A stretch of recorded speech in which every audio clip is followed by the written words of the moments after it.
Está começando mais um podcast para você. Sou Karen Cardoso, esposa do Rocha William e também membro dessa comunidade. Nós queremos cumprimentar você que está na sua casa, lavando louça ou até mesmo no seu carro a caminho da faculdade. Você parou para nos ouvir, muito obrigada. Você irá ouvir o nosso comentário da lição da Escola Sabatina. Seja bem-vindo ao nosso Bet Midrash. É um espaço para estudar a Palavra de Deus.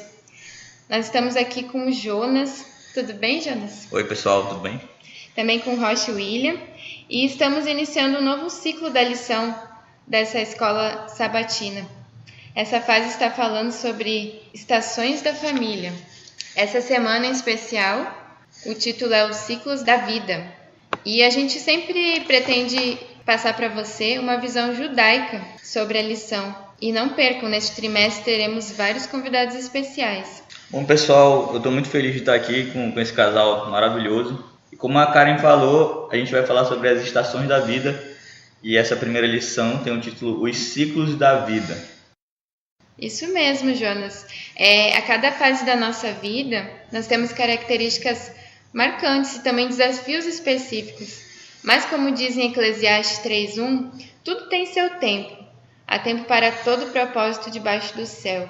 A lição traz dois pensamentos de filósofos, né? Dois filósofos famosos. Um ele é o rei Salomão, como a Karen falou aqui no livro de Eclesiastes, capítulo 3, né, versículo 1, que é o verso para memorizar. Lá ele diz, tudo tem seu tempo determinado e há tempo para todo propósito debaixo do céu. E o outro é um filósofo grego que também traz esse comentário na lição, é o Heráclito, que ele viveu ali no 5º século antes da nossa era. Ele diz assim, não há nada permanente, é certa mudança. E é um tema bem atual e importante de ser falado. E eu queria entrar no comentário da lição sobre onde começou esses ciclos, né? Ele começa no primeiro livro da Bíblia, no primeiro capítulo da Bíblia. No princípio, Bereshit. Eu queria que o William falasse um pouco sobre esse termo. Então, Jonas, Bereshit é a primeira palavra das Escrituras e também é o nome do primeiro livro da Bíblia, que é o livro de Gênesis. Assim, os antigos judeus nomearam o livro, né, o primeiro livro, por conta dessa primeira palavra, que é a palavra que inicia. Em vez de dar o título através do tema geral do livro, os judeus dão o título dos livros pela primeira palavra, pelas palavras, por uma palavra dentro do primeiro verso, segundo verso, que é a palavra mais significativa do início do texto que começa a obra, né, o documento. E nesse caso, a Bíblia toda, e o primeiro livro, que é o livro de Gênesis, começa com a palavra Bereshit, que significa no princípio, e ele fala, o tema, né, no caso de Gênesis, é essa ideia do princípio, da Gênesis, das coisas, do princípio de tudo. E Bereshit, então, ele vai, no primeiro capítulo especialmente de Gênesis, vai mencionar a questão da criação. E dentro dessa criação, Deus, então, ele coloca o ciclo das coisas. Ele já abre, né? Mesmo antes da criação dos seres humanos, ele abre com o ciclo. E o importante, por exemplo, é o capítulo 1 de Gênesis e o versículo 14, ele diz, então Deus disse que haja luz no céu para separar o dia da noite e para marcarem os dias, os anos e as estações. Dentro desse dia, né, do quarto dia, e esse mandamento da criação dos luminares, Deus então destaca nas escrituras qual era o propósito dos luminares. Além de iluminar, né, tanto na noite quanto durante o dia, o propósito também era para que os seres humanos pudessem passar pelos ciclos do tempo, né, iriam perceber os ciclos que o tempo tem. Primeiro ciclo, acho que mais destacado, é o ciclo do Sol e da Lua. O Sol se põe, então a Lua aparece, né? Esse que a gente entende como o ciclo do dia e noite, houve tarde, manhã, primeiro, segundo, terceiro, por diante, dia. Segundo ciclo, e aí então os outros ciclos seriam os ciclos então dos dias, né? Dos anos e das estações. Essa palavra estação é uma palavra em hebraico que é a palavra moed, ou moedim, que é o plural, estações, e significa literalmente um tempo marcado, um tempo apontado, que tem a ver com eventos durante a história que foram marcados. Por exemplo, um tempo marcado para todo mundo é o dia do nascimento. A gente comemora isso todos os anos. Nós temos um tempo marcado que a gente para comemorar o nosso aniversário, né? Então, o nosso nascimento. E esse é um moed para nós. É um tempo marcado humano, secular, né? Mas na Bíblia a gente vai ver que existem vários outros tipos de tempos marcados, especialmente as festas judaicas e, claro, as estações do ano que também ocorrem regularmente todos os anos. E depois, no final dessa criação, nós temos um outro tempo que vai ser até o primeiro moed, o primeiro tempo marcado, que é o Shabat. E o Shabat vai marcar o fim de uma semana e esse primeiro ciclo da vida humana, que é a semana. Nós temos o dia, nós temos em seguida então a semana, e aí então virá os meses, os anos e as festas que englobam esses tempos, né? Então Bereshit dá essa ideia de ciclo, né? Já começa com essa ideia de ciclo dentro do processo da criação e marcando esses ciclos importantes aqui. O mais importante seria o próprio Shabat, o sábado, porque ele é um tempo marcado, nomeado já no princípio, e outros tempos marcados que ainda virão serão nomeados mais à frente, né? Especialmente no capítulo 23 de Levítico, no capítulo 16, se não me engano, de 16 e 17 de Deuteronômio, que é uma repetição, que são as festas de Israel, porque era para marcar essa ideia de um evento do passado. Eu mesmo que não esteja mais vinculado com esse evento, mesmo que a minha família não fez parte desse evento, eu não fiz parte desse evento, mas nós continuamos comemorando esse evento, celebrando esse evento, como se nós fizéssemos parte, tanto porque nos relembra das coisas do passado, do que Deus fez por nós, e também nos faz criar esperança, na verdade, por aquilo que Deus fará no futuro, como a gente já até viu na lição passada de Apocalipse, que é marcado por esses tempos marcados, né? A lição também ela traz um comentário sobre os ciclos da vida que todo humano lhe passa, né? Então, se você comentou aí o do nascimento, tem outro que também inevitavelmente todo mundo vai passar, que é a morte. Mas entre esses dois eventos que marcam a nossa história aqui na Terra, tem uns outros eventos que também todo mundo vai ter que passar, que é a infância, adolescência, vida adulta, casamento, família, filhos que vão nascer. E a morte. E é interessante que, embora todo mundo vá passar por essas situações, todos os 7 bilhões de habitantes do mundo, cada um tem uma experiência diferente de vida. Sim. Sabe que o rabino Shamshon Raphael Hirsch, do século XIX, o rabino erudito alemão, ele afirmou que o calendário é o catecismo do judeu. O calendário é o catecismo do judeu. De que forma? Porque é dentro do calendário que o judeu passa os seus ciclos, é como se fosse igual o catecismo, né? Ele não tem as marcações dos momentos significativos da vida de uma pessoa, né? O batismo, né? Quando ela é criança, a catequese lá, os ensinamentos na infância, o casamento, a morte, tudo isso faz parte lá dentro do processo lá do catecismo, e eu até nem conheço muito sobre isso, confesso. Mas o judaísmo também tem isso. Consequentemente, né, é possível aí que o catecismo ele é uma imitação desse estilo judaico, né, já que o judaísmo veio primeiro, e a gente sabe que o catolicismo é uma imitação muito próxima daquilo que os judeus faziam, a sinagoga, o ritual litúrgico, o Kiddush, que é a Santa Ceia, que é feita, né, todo o culto da missa. E dentro, eu tô aqui, né, com um Sidur, que é o livro de ordem, né, de litúrgico judaico, e o Sidur, então a palavra Sidur significa ordem, e esse é o livro que nos mostra na hora da adoração como é que a gente começa a adoração, qual é o processo da adoração, como que nós vamos terminar a adoração. Então tudo tem nesse livro aqui. Nós chamamos, né, os serviços de culto. Então, por exemplo, né, o serviço do sábado à noite, sexta-feira à noite, na verdade, o sábado de manhã, durante a semana, tem tudo aqui. Inclusive, dentro aqui de um sidur, qualquer sidur comum judaico, né, nós temos também aqui os ciclos da vida. Então, tem aqui os ciclos da vida. No caso do meu Sidur, ele destaca aqui a Brit Milá, que é o primeiro processo que uma criança vai passar, primeiro ciclo dela, com 8 dias de nascida. Que é a circuncisão. É a circuncisão. E é o dia que ela vai receber o nome dela. Só um parênteses aqui, pastor. E no caso da menina, como é que é essa cerimônia? Tá, já vou chegar lá. Ah, tá, desculpa. Chega lá. Tá dentro do ciclo. Embora alguns não fazem nada para meninas, mas existe sim, aqui está no ciclo. Então, a segunda fase de uma criança é os 30 dias de nascido, que é o Pidyon Haben, que é o dia, geralmente com o primogênito, né?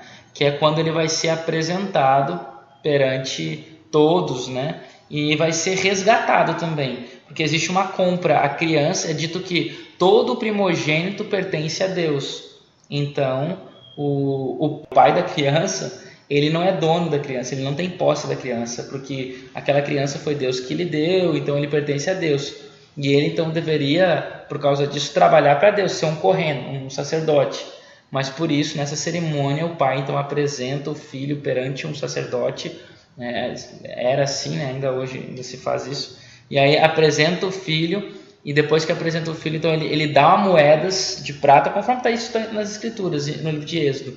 Ele dá 5 moedas de prata para o sacerdote, e aí então ele resgata o filho, agora o filho pertence a ele. E assim, então, esse é o resgate do primogênito. Isso acontece com Yeshua no Novo Testamento, e faz parte do ritual bíblico e faz parte dentro do mundo judaico nos dias de hoje.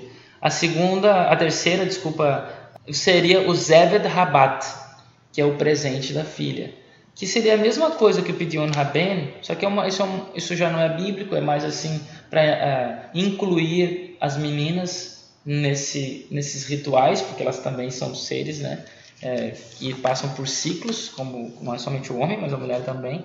Então, o Zeved Rabat, o presente da filha, ele é também parecido com essa ideia de uma apresentação. Você apresenta a filha, o nome da filha também é dado.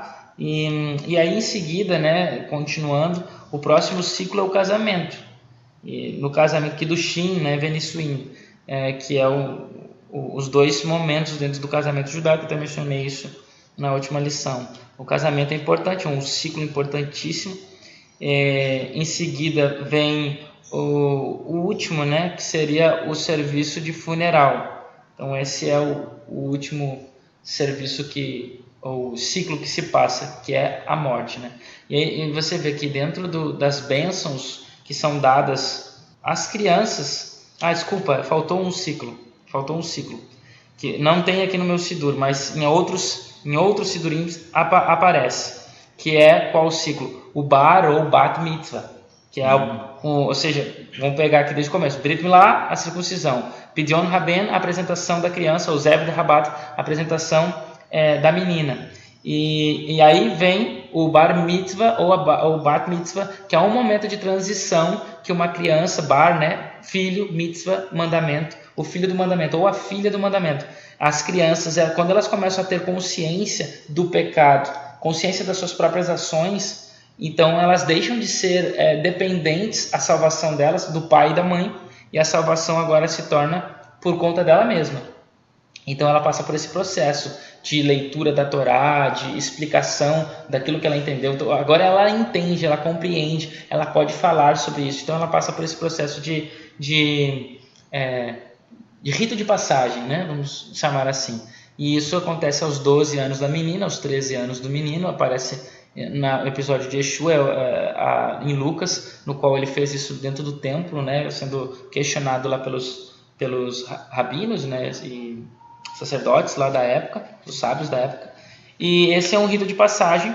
E o interessante é que vários desses momentos aqui, de criança, de adolescência, que tem essas bênçãos, aparece assim, por exemplo, né, no Pidyon Haben, que o filho ele possa passar pelo estudo da Torá, pela Rupá, que é o casamento, e uma vida de boas ações. Então são 3 processos nas bênçãos que são dadas para eles aqui, para as crianças. As bênçãos incorporam 3 coisas: que elas tenham uma vida envolvida com a Torá, seguindo a Torá, e aí que passe pelo casamento, que é considerado de todos os ciclos o ciclo mais importante, que é o casamento, e que tem a ver tudo com a construção da família, porque é o casamento que a gente constrói a família, então por isso é o mais importante, e uma vida de boas ações, boas obras, que é, ou seja, aquilo que eu aprendi na Torá, eu executo na minha vida. Não é uma coisa teórica simplesmente, mas também prática. Em algumas famílias nós sempre notamos o favoritismo, né? Inclusive na Bíblia nós temos isso, né? Esaú e Jacó. Jacó era o favorito da mãe e o Esaú era o favorito do pai, Isaac. E na família de Jacó também ele tinha um favorito, que era o José. Colocava explicitamente que José era o favorito dele e gerou uma série de complicações. Eu estava refletindo agora que as famílias na Torá, elas são complicadíssimas, né? Como qualquer família normal, né? Talvez algumas mais, outras menos. Vocês que são pais, sim, são pais de um casal, eu queria que vocês comentassem um pouco sobre essa questão das interações em especial no ambiente familiar. Sim. Então, Jonas, na visão pedagógica, para as crianças, os pais são como Deus, né? E como que Deus ele é com a gente? Ele é justo, ele ama a todos iguais, mas ele também é justo, né? Ele age conosco de acordo também com as nossas escolhas. Então, ele ensina o mesmo amor a todos os seus filhos. Mas dependendo do que eu escolher, eu vou ter as consequências das minhas escolhas. Então, na família, da mesma forma, né? Eu tenho 2 filhos, então eu vou ensinar para eles o que é correto da mesma forma, só que cada um vai reagir de uma maneira diferente. Então, aquele que reagir de X maneira vai ter a consequência daquela escolha dele. E o que reagir de outra maneira vai ter a consequência também daquilo que ele escolheu. É interessante porque tem uns vizinhos que são amigos meus que tem 2 filhos. Um é mais velho e o outro é um pouquinho mais novo. Uhum. Eles são iguais fisicamente. Assim, quando o mais novo nasceu, eu falei, o mais velho diminuiu, que era igual, gêmeo. Só que a mãe dele falou assim, não, mas são pessoas completamente diferentes. Sim. O mais velho é mais calminho e o mais novo é mais agitado. Sim, com certeza. Até os gêmeos, eles não têm nem o mesmo DNA e nem a mesma personalidade. Mesmo sendo criados pelo mesmo pai, pela mesma mãe. Tudo certinho, tudo igualzinho, mas cada um tem a sua individualidade. E aí, então, que vai entrar a consequência da escolha que cada um fizer, né? Então, Deus, ele é amor e é justo, né? E assim deve ser os pais também. Que a criança conheça a Deus através dos pais. Tem ali na lição o último dia, né? Que é sexta, mas a sexta não conta, né? É o último dia de um título, assim, de um tema que é quinta, e aí fala das interações, e aí ali a influência que nós exercemos, a nossa personalidade, né? Nosso jeito de ser influencia as pessoas que estão ao nosso redor. E isso é muito legal porque o Hegel, ele fala que nós somos filhos do nosso tempo, né? Então nós, tirando a questão da família, assim, do nosso ambiente social, mas mais íntimo, por nós mesmos já somos influenciados pela cultura, pela história na qual nós estamos vivendo, conforme o pensamento hegeliano. E então eu sou o que sou porque eu sou fruto dessa história que eu estou vivendo agora, que nós estamos vivendo, né? Então essa história, esse estilo de pensamento global, ocidental aqui, esse pensamento, as coisas que nos são bombardeadas, né, na televisão, na escola, no trabalho, esse pensamento uns dos outros, é como se tudo estivesse encadeado e nós estamos influenciando e sendo influenciados, e isso vai construindo a nossa personalidade e a nossa própria história e quem nós somos. E consequentemente, então, a minha história com os meus filhos, essa pessoa que a história eu fui construído por essa história, e essa personalidade que eu tenho, essa história que eu sou viva, uma história viva que cada um de nós somos, e então nós acabamos influenciando os nossos filhos a serem melhores ou piores. Só um detalhe, a personalidade cada um tem a sua, né? o que a gente ajuda a formar é o caráter, né? O caráter, sim, que ele pode ser modificado a fim de ser melhorado, né? E hoje em dia tem se falado muito em reinventar nossa própria história, que a gente pode formar uma melhor versão de nós mesmos, né? Tu fez eu lembrar uma fala assim, eu sou assim porque meu pai me criou assim, eu sou assim porque... Isso. Eu não faço isso porque ninguém me ensinou. Acaba sendo um subterfúgio para eu endossar um problema que eu tenho, eu culpo... é a síndrome lá de Adão, né? A mulher que tu me deste, o problema não sou eu, o problema é ela, né? Então o problema é o outro, né? Então é claro que isso não é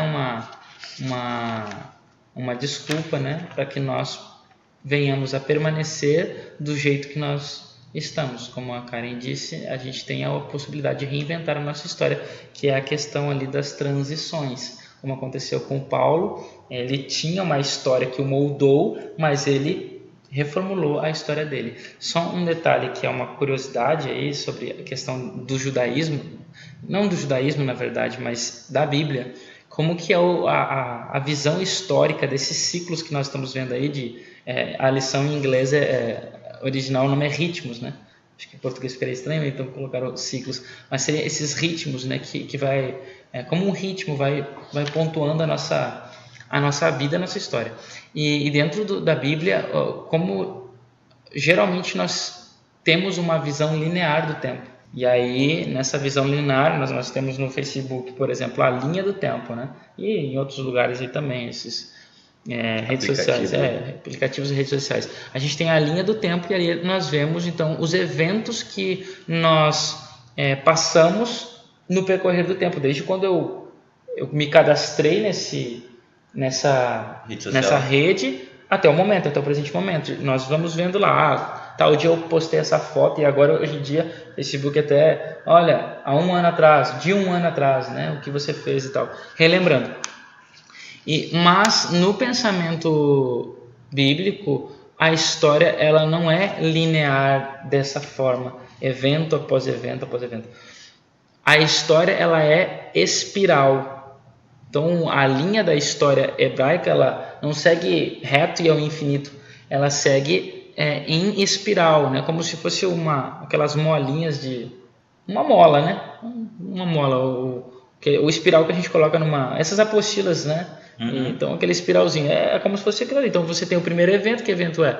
É o evento da criação. E aí, que é o que a gente já falou. E aí você vai ter dentro dos eventos bíblicos, eu estou falando, você vai ter histórias de pessoas, porque a Bíblia ela é um livro de história. E dentro da história você tem os ensinamentos de Deus, que são as leis que ele pontua nas histórias das pessoas, ou na história especialmente do povo de Israel. E então, só que o detalhe que é interessante é que nesse pensamento hebraico, por que a história ela é cíclica? Porque a história é sempre a mesma. Como o Salomão mesmo fala, não há nada de novo. Não há nada de novo. Ela é repetitiva, ou seja, Deus ele criou a história para ser cíclica. Ela é cíclica, por isso é o ciclo, é o espiral. E a gente viu isso na lição passada de Apocalipse, são ciclos que se repetem de 7. Então, portanto, quem somos nós? Quem sou eu? Quem é você? Nós somos novos atores da mesma história, certo? Então, quando Shakespeare ele criou lá Romeu e Julieta para ser representado no teatro inglês, quem foi o primeiro? Eu nem sei, não li sobre isso, mas teve um primeiro Romeu e uma primeira Julieta, que eram os atores primeiros a representar essa peça. Mas hoje existem milhares de Romeus, milhares de Julieta representando essa peça em vários lugares do mundo, do país, né? Mas, ou seja, eles estão vivendo a mesma história, só que personagens diferentes. E claro, eles têm as suas características e tal, mas ainda assim é a mesma história. E nós não é diferente dentro da história da criação e do plano da salvação que nós vivemos. Quem sou eu, William? Eu sou, quem sabe, um Jacó, eu sou, quem sabe, um Esaú, um Salomão, eu sou um desses. Ou eu sou todos eles, só que vivendo a minha história em vários pedaços da minha vida, eu sou um pouquinho de cada um. E aí que a Karen mencionou a questão que nós podemos reconstruir a nossa história. E é exatamente por isso que a Bíblia é um livro de histórias. porque ela nos mostra boas histórias e histórias ruins, nas quais nós podemos escolher qual é a história que eu vou repetir na minha vida. Então eu posso estar sendo, quem sabe, nesse momento da minha vida agora, um Davi, mas eu posso, quem sabe, em outro momento me tornar um Saul, ou um Saul que foi bom no princípio e depois mudei totalmente, me torno o mau Saul, né? O bom Saul que é o início e o mau Saul que é o fim. E essas são as histórias que a gente vive, né? E toda a Bíblia ela é formada dessa forma. É por isso que, como a gente viu no livro de Apocalipse, todo o Apocalipse é construído em cima das histórias, especialmente, né, do Pentateuco. A história da criação, a história especialmente do Êxodo, a história da abertura do Mar Vermelho. Tudo é uma repetição de histórias. Quando Yeshua ele criou também alguns eventos para que nós repetíssemos, como por exemplo o batismo. O que é o batismo? O batismo é uma lembrança da criação. O batismo também é uma lembrança da passagem pelo Mar Vermelho. Como Paulo fala que o povo foi batizado ao passar pelo mar. O que é o ritual da Santa Ceia? O ritual da Santa Ceia é uma relembrança da libertação do Egito. Na época lá, quando Yeshua executou aquilo ali. Então ele lembra a salvação, a ideia do que aconteceu no Egito, a salvação, a libertação, só que através do sangue do Messias. E também ao mesmo tempo relembra algo que não aconteceu ainda, que é o retorno quando ele voltar, que é o mais importante, é isso que é o foco. Veja então, esses eventos, essas histórias, elas vão, essas cerimônias também, elas vão recontando a história, nos fazendo lembrar a história para que a gente possa seguir a história que Deus gostaria que nós seguíssemos, né? Que é uma boa fazer de nós, dentro desses ciclos que nós passamos, dentro desse processo histórico, contar uma boa história. Ainda estou falando sobre interações, eu gostaria de perguntar de vocês se vocês lembram alguma pessoa na história de vocês que exerceu uma influência positiva na universidade ou no ministério de vocês. Sim, eu lembro de muitas pessoas que sempre me influenciaram, desde criança até agora. Eu acho que a gente sempre tem modelos, né? Tudo que a gente faz não é para nós mesmos, né? Tudo que a gente faz influencia diretamente quem está ao nosso redor. E mesmo sendo da família ou não também, né? Eu lembro de muitas pessoas que me falaram coisas boas e que aquilo ficou na minha mente quando eu precisei passar por um momento, aquilo me ajudou bastante. Eu acho que não é somente pessoas, né? Porque, claro, eu acho que o mais importante são as pessoas da nossa família, né? Nossos pais são os que mais nos influenciam, seja até mesmo negativamente, às vezes os pais influenciam, mas principalmente positivamente. Mas além dos pais, tu falou, eu lá a hora eu lembrei, o que acho uma das coisas que mais me influenciou foi livros. E os livros são pessoas que escreveram, né? Só que a diferença é que não tem essa dinâmica, né? De conversa, de diálogo. O livro, ele o que está escrito, não pode questionar o livro praticamente, a não ser para ti mesmo, mas não para o autor, né? A não ser que tu encontre com o autor.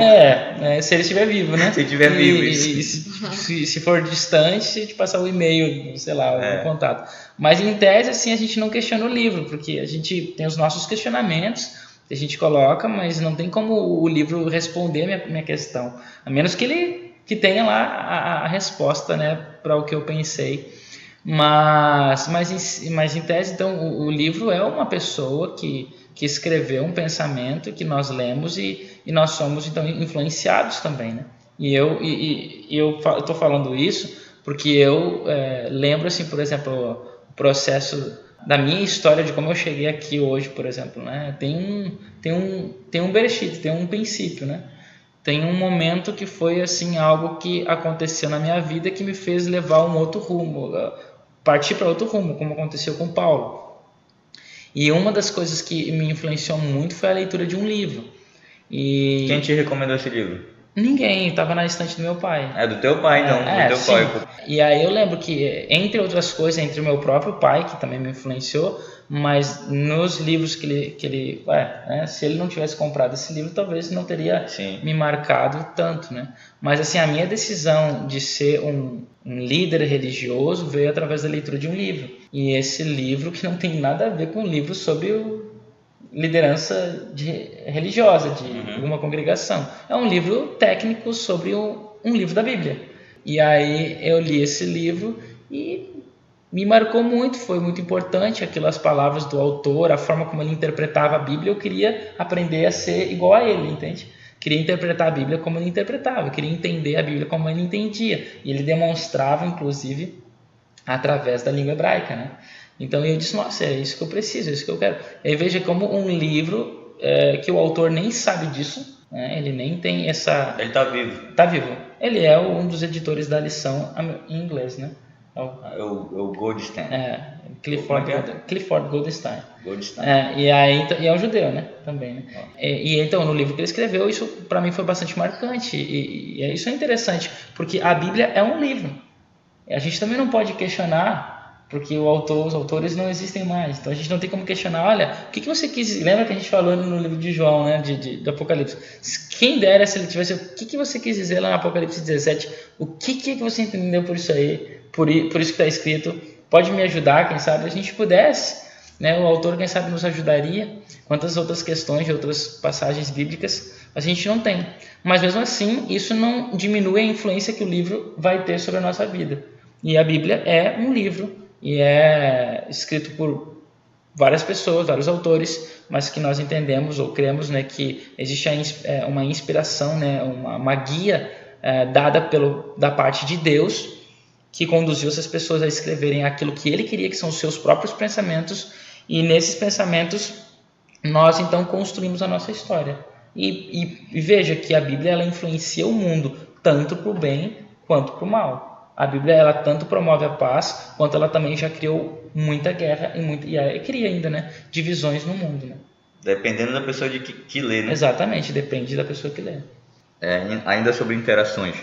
Existem pessoas que são muito extrovertidas, né? Estão sempre conversando, chegando para conversar, falam com você. Em especial Manaus, né? Aqui no Amazonas as pessoas são muito calorosas, te abraçam e tal. Quando conversa 5 minutos já é amigo para a vida inteira.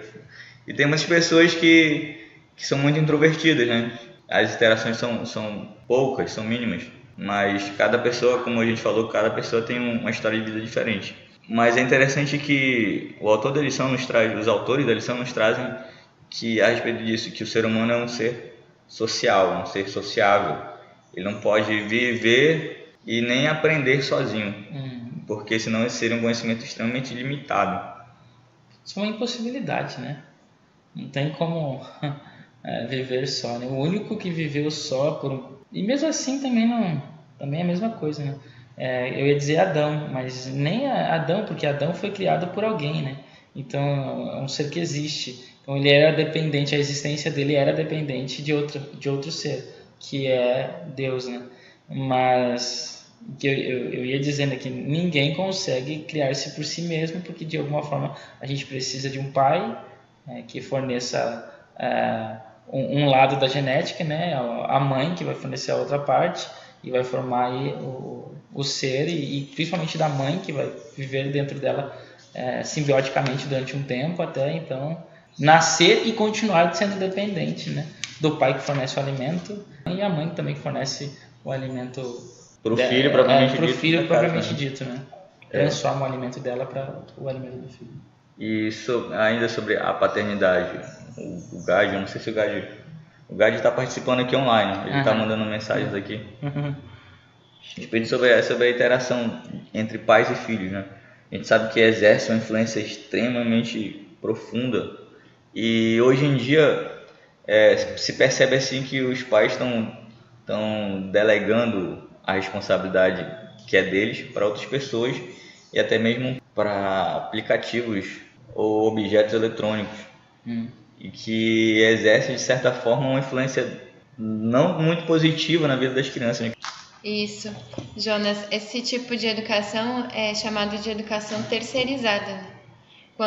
Como tu falou, quando eu pego a minha responsabilidade e terceirizo ela para outra pessoa, né? Seja a escola, a minha comunidade, televisão, isso, até mesmo celular, celular, né? Tablet, isso tem acontecido bastante mesmo, e tudo é comprável, né? Se eu quero que meu filho aprenda inglês, eu vou lá e coloco ele no curso. Se eu quero que aprenda qualquer coisa, né? Informática, vou lá e coloco ele no curso. Ah, mas eu quero que ele aprenda a costurar, vou lá e coloco no curso. Quero que aprenda a dividir os brinquedos, vou lá e coloco ele em tal escolinha que ensina isso também. E sendo que a forma que o ser humano mais aprende é através da afetividade.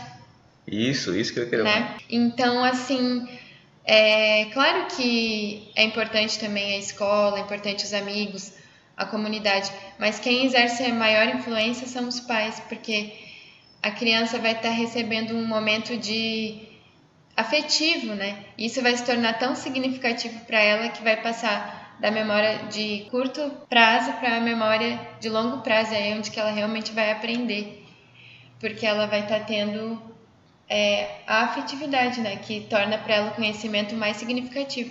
E é isso que os pais não percebem.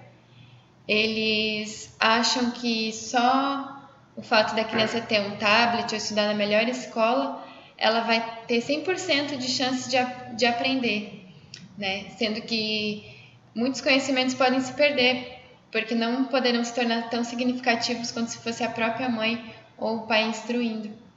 Eu ia mencionar o seguinte, eu recebi acho que vocês também estavam no grupo lá, no grupo de WhatsApp, aí foi mandado um vídeo no qual havia um casal, e aí não aparece o entrevistador, mas ele pergunta assim, aparece escrito lá, se você pudesse passar um dia, uma coisa assim, com uma pessoa da história, morto ou vivo, quem você escolheria para passar um dia na sua casa? E aí os pais vão respondendo, né? Até uma mãe lá, Justin Bieber. E aí o marido fala, Justin Bieber jamais entraria na minha casa. E aí eles vão falando, né? O nome de pessoas, personalidades, a maioria de personalidades, inclusive fúteis, né? Que são personalidades artísticas, assim, de música ou atores. Poucos, acho que não sei se algum ou outro falou se uma personalidade histórica, né? Eu achava que as pessoas iam falar Yeshua, né? Eu achei que esse era o tema da experiência social, experimento social. Mas aí no fim os pais saem, né? O casal sai e aí entram as crianças. Aí eu fiquei, é com criança, o negócio é com criança, não é com adulto. Aí entra as crianças e eles fazem a mesma pergunta para as crianças e os pais estão assistindo ao vivo o que as crianças estão falando. E a resposta que as crianças vão dar para a mesma pergunta. E aí quando eles fazem a pergunta, se vocês pudessem passar um dia na casa de vocês com uma pessoa viva ou morta, quem vocês escolheriam? E eles falam, a família. E os pais ficam assim, tipo, de boca aberta, soco na cara, porque caramba, a família, uma mãe fala, é verdade, a família. Eu pensei em tantas coisas, mas esqueci da família. E por que as crianças falaram a família? Por que elas escolheram a família? Exatamente isso que a Karen mencionou. É a questão dessa educação terceirizada. As crianças têm passado, elas vivem dentro da família, mas elas não estão na família, porque elas estão em outro mundo através da televisão, em outro mundo através do celular ou em outros lugares através desses cursos que os pais bancam para os filhos, né? Que é curso de música, curso de inglês, judô, balé, essas coisas todas. E então, e são os pais que levam. E os pais, creio, né, que eles dormem pensando, eu dou tudo de bom o melhor para o meu filho. Talvez eles estejam pensando que estão fazendo isso com as melhores intenções. Com as melhores intenções, mas eles estão deixando de estar com os filhos, né? De estar presente com os filhos passam ou muito tempo, mais tempo fora de casa, da escola para os cursos, quando estão em casa, TV e tablet, internet, e cadê o tempo da família, né? Não tem mais isso. E aí então os filhos escolheram aquilo que eles sentem mais falta. E um outro ponto que eu gostaria de ressaltar é a questão dessa geração que são os adultos, vocês aqui, e a maioria de nós, né, que estamos em torno de 30 a 40 anos. Quem somos nós? Pela terminologia aí, não sei se é sociologia, sei lá, que estuda isso, que nós somos a geração Y. Essa é a nova geração de adultos que está vivendo no momento, né? E essa geração Y é a geração da tecnologia. Foi quando surgiu o DVD, internet, o próprio videogame, assim, né, de forma mais intensa. Então essa é a geração da tecnologia. E aí o que nós da geração Y nós estamos fazendo? Nós estamos tão empolgados e nos achamos tão importantes porque nós trouxemos isso para o mundo, nós somos os criadores disso, ou os propagadores dessa tecnologia para o mundo. E aí então, como eu não tive isso na minha infância, como eu não passei por isso, agora então, como uma forma de compensar o que eu gostaria de ter e eu não tive, então eu faço isso para os meus filhos. Por exemplo, na minha época não tinha tal coisa lá, então agora eu dou isso para o meu filho, eu faço isso para o meu filho, porque agora nós temos recursos, agora nós temos melhores recursos, né? Uma tecnologia melhorada. Então a gente está melhorando a tecnologia exatamente para suprir para o mundo aquilo que nos faltou na nossa época, mas a gente acaba esquecendo que as coisas da nossa época foram boas. E foi o que nos construiu. Em vez de estar na televisão, jogando videogame, a gente estava na rua brincando com os amigos. Em vez de estar, fazendo tal coisa, nós estávamos lá com o nosso pai, com a nossa mãe, aprendendo, por exemplo, a cozinhar. É isso que eu ia falar. Não com curso, mas ao lado deles, né? Isso que eu ia falar, que a Karen comentou, a questão da afetividade. Essa geração de crianças agora não está aprendendo essas atividades básicas que a gente recebia dos pais, né? Que é aprender a fazer comida, aprender a lavar roupa, a costurar. Essas habilidades são básicas que você vai precisar quando você estiver na vida adulta. E as crianças não estão recebendo. Quando você precisar dessas habilidades, você não vai ter. Isso é ruim. Eu gostaria só de mencionar uma coisa, fazer uma conexão entre a última lição e essa lição. Que a última lição, ela falou sobre o livro de Apocalipse, e dentro dessas 13 lições, a 13ª falou sobre a nova terra, né? Quem acompanhou sabe que o livro de Apocalipse, nós mostramos que ele foi dividido através das festas, dessas temporadas, né? Dessas estações, desses ritmos da vida judaica, que era uma vida religiosa judaica, né? Hebraica, judaica, que era através das festas do santuário. E a última festa é a festa dos tabernáculos, a festa de Sukkot. E o interessante é que todas essas festas, desde a Páscoa, que nós estamos agora nesse momento, nesse período já pré-Páscoa, pré-Pessach, e dentro cada festa, ela tem um livro, chamado uma Megillah, né? Um livro que é lido, que esse livro de alguma forma representa, ele tem a ver com o tema da festa em si. Na festa de Pessach, da Páscoa, o livro é o livro de Cantares, que vai falar dessa relação do amor de um casal, que é o tema da ideia, interpretação judaica de Pessach, é Deus quando resgata a sua noiva, né? E ele leva, e tem essa questão, né, dentro do livro de Cantares, ele resgata a sua noiva, leva para sua casa, enfim. Mas enfim, o detalhe é o seguinte: a última festa, que é a festa de Sukkot, que é como termina o livro de Apocalipse, qual é o livro dessa festa? O livro é o livro de Eclesiastes, que é um dos livros que nós estudamos aí, um pedaço dele aí, né, do capítulo 3, sobre o tempo, dentro aí da nossa lição dessa semana. E o livro de Cantares, então a conexão que eu faço com a lição anterior é o tema Eclesiastes. O tema de Eclesiastes vinculado com a última festa da história, né? Que é a festa dos tabernáculos, quando nós iremos morar definitivamente com Deus, e é o nosso momento agora no qual nós vivemos nessa esperança do retorno de Deus, vivendo em famílias. E o tema dessa festa, que deve ser o tema da nossa própria existência, e que é um livro existencialista, inclusive, né?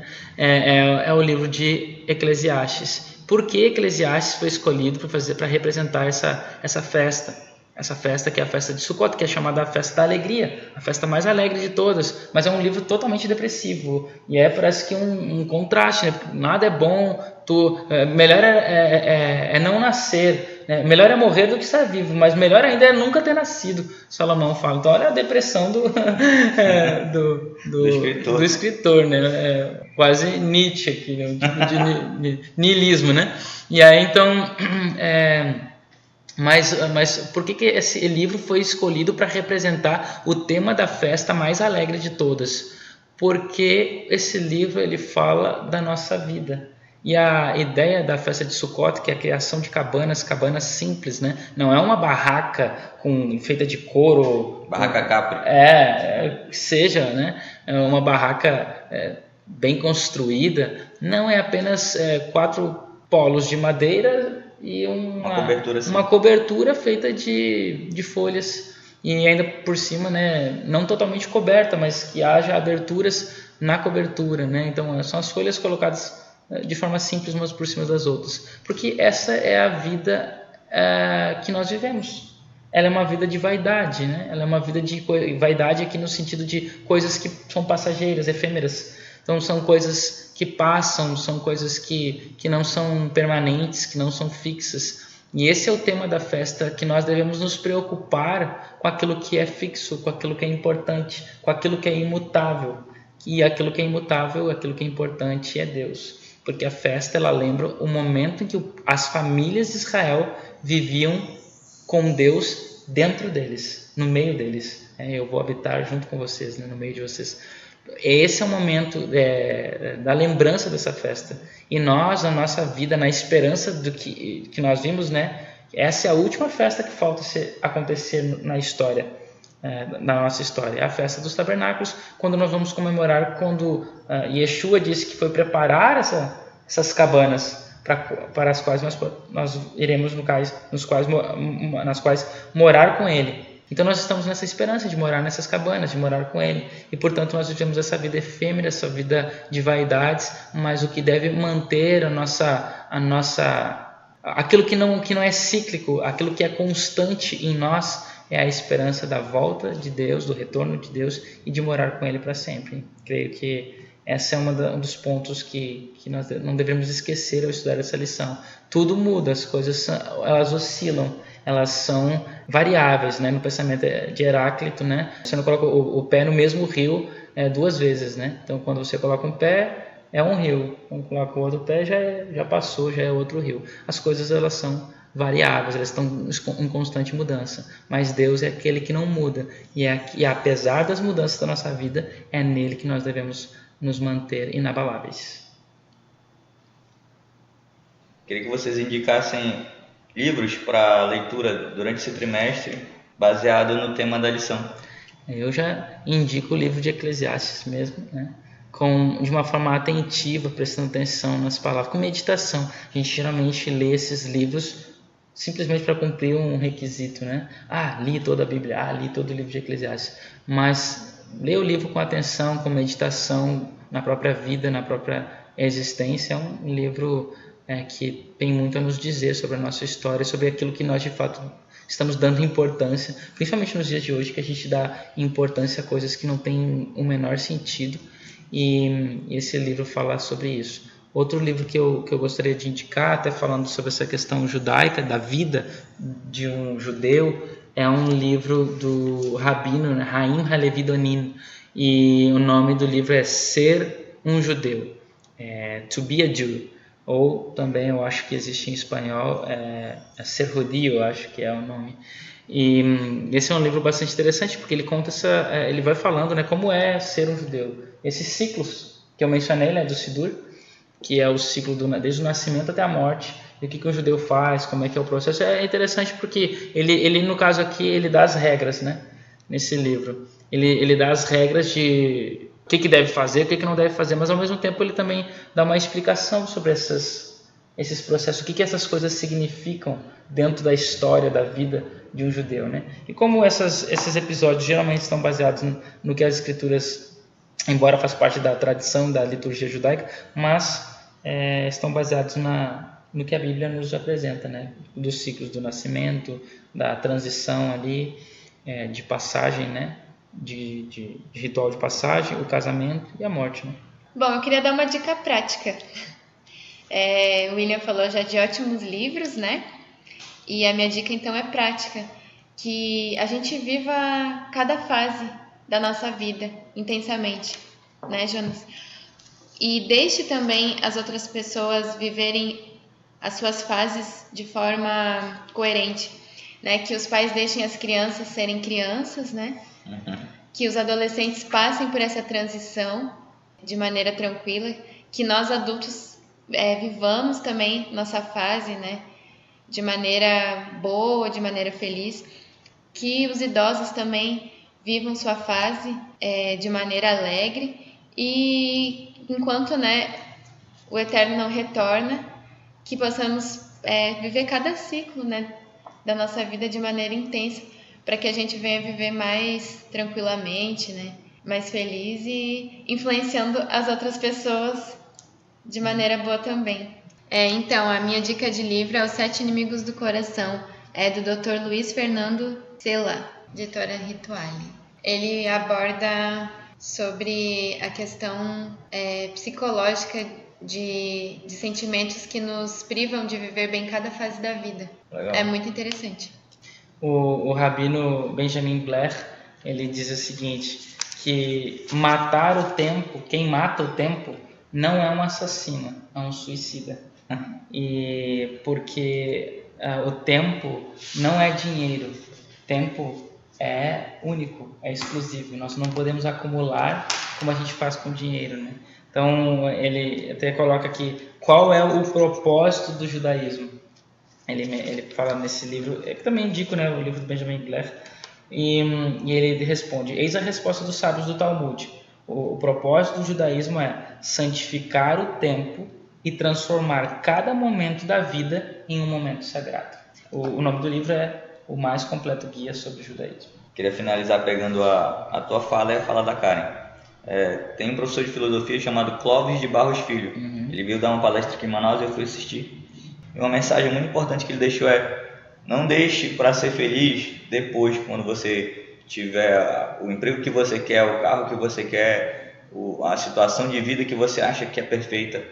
Seja feliz hoje, não deixe para depois. E eu deixo aqui a minha recomendação de leitura, O Poder do Hábito, de Charles Duhigg, ou Duhigg, não lembro. O Poder do Hábito. Eu vou colocar na descrição do podcast. Amigos, nós terminamos mais um Bet Midrash. Espero que vocês tenham gostado. Na última temporada, nós alcançamos mais de 1000 ouvintes. Então, se você gostou, compartilhe com seus amigos, deixe seu comentário nas nossas redes sociais e fale sobre algumas coisas que você queria ouvir aqui, perguntas e sugestões. Grande semana para vocês. Tchau, tchau.